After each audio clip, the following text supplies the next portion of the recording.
This is Local Edition. I'm Brad Pomerance in Orange County. Today, joined by Tri Ta. He is the mayor of Westminster, celebrating its 60th anniversary this year. Happy anniversary. 60 years. Not bad, not bad. Appreciate that, yeah. I want to speak with you about partnerships Yeah. that the city has with various entities in the municipality. And I want to start with the police department.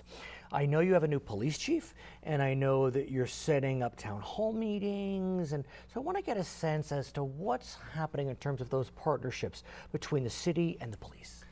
I believe that the partnership really important if you want to move the city forward, especially for the police department. That's the reason why I want to continue to build good partnership between the police department and the community. Right. We understand that at the end of the day, like all the police officers, they need the cooperation from the people in the neighborhood, in different neighborhoods in the city. So that's why our partnership between law enforcement and the community is really important. Are they getting that cooperation? There's a little sense of nervousness among some communities in terms of interacting with the police. Are we seeing that in Westminster?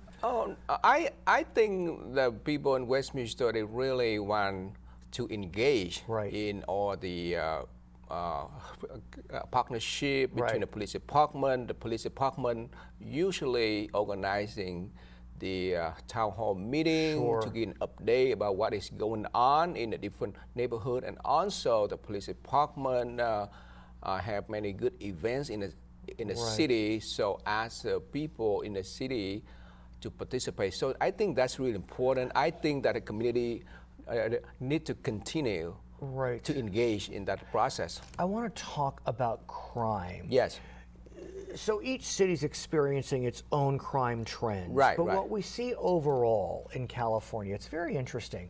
During the recession, we saw crime dropping. Usually you would think crime would be increasing during a recession, but that's not the case. It was dropping. As we're coming out of recession, crime has been increasing. Now, criminologists aren't really sure why. Is it people are less depressed, so they're getting out and committing bad acts?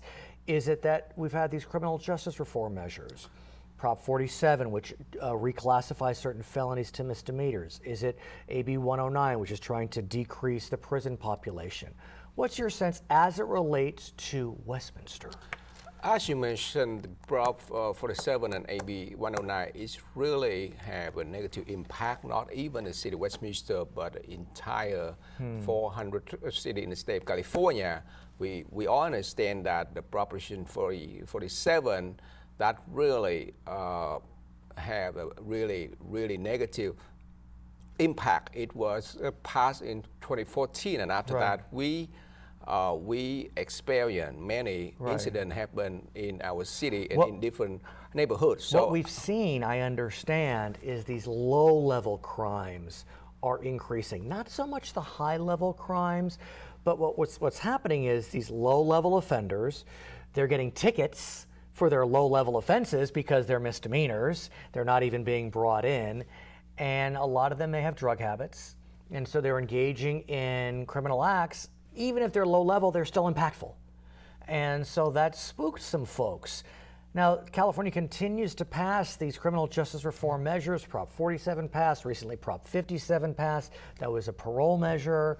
We still kept the death penalty in place, but we legalized marijuana. So, you know, there's a lot going on in terms of the criminal justice system and how California is looking at it in terms of trying to liberalize criminal justice. So that's the reason why that we need to continue to build a good partnership between our law enforcement and our residents, because I think that's important, because you know the people in our city, they need to understand that if something going on in that neighborhood, so they could able to pick up the phone and dial 911 and explain to our officers. So I think that we need to build a really good relationship between our police department and the community. And let's talk about why sometimes we see crime spikes. As I understand it, I think there's the cliche, an idle mind is devil's play. In other words, a bored child gets himself into trouble. And so I know that you've been working with after-school programs like the Boys and Girls Club to try to keep our kids busy. I mean, in the final analysis, a lot of these teenagers that get in trouble, they're just bored. they want to do something. So if you keep them engaged, they're going to stay engaged. So talk to us about what you're doing with the Boys and Girls Club. One of my principles in moving our city forward is I want to support our future generation, and I think that's the reason why that I've been supporting many good non-profit organizations in the city, especially that the Boy and Girl Club in city Westminster. Westminster Boy and Girl Club had been provide really outstanding services to help a lot of families in the city to give many good opportunity for our young students to be successful in school, and I've been supporting them. And last month I helped them to organize my mayor ball, and so that event was a really good opportunity to help the nonprofit organization to raise more funding to help their student.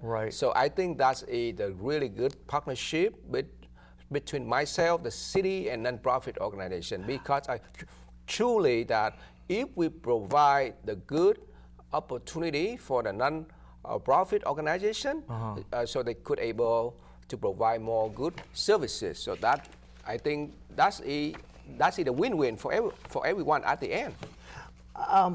I'm not sure if the Boys and Girls Club in Westminster gets federal or state funding, but what I do know is a lot of after-school programs do get funding through the federal government, and there are a lot of concerns that the federal government is not interested, at least the new administration, in funding after-school programs at the level that they've been funded in the past. The recently submitted budget by the new president does slash funding for after-school programs. We don't know what's going to happen in the end. Are you concerned about that there seems to be at least a disinvestment in after-school programs at the federal level? I think after-school program is really important to all the family who have students, who have kids continue going to school, because after-school program that not only help the student to do the homework, but that really help the parents who could able to continue to go to work, and they have they understand that there is a program out there to help the kids. So I truly believe that after school program need to be mentioned in all level of government. I think that for myself, I truly support after school program, because that is a good benefit for every single family in the city of Westminster. We need to keep our kids busy, and at the same time we help them to do the homework.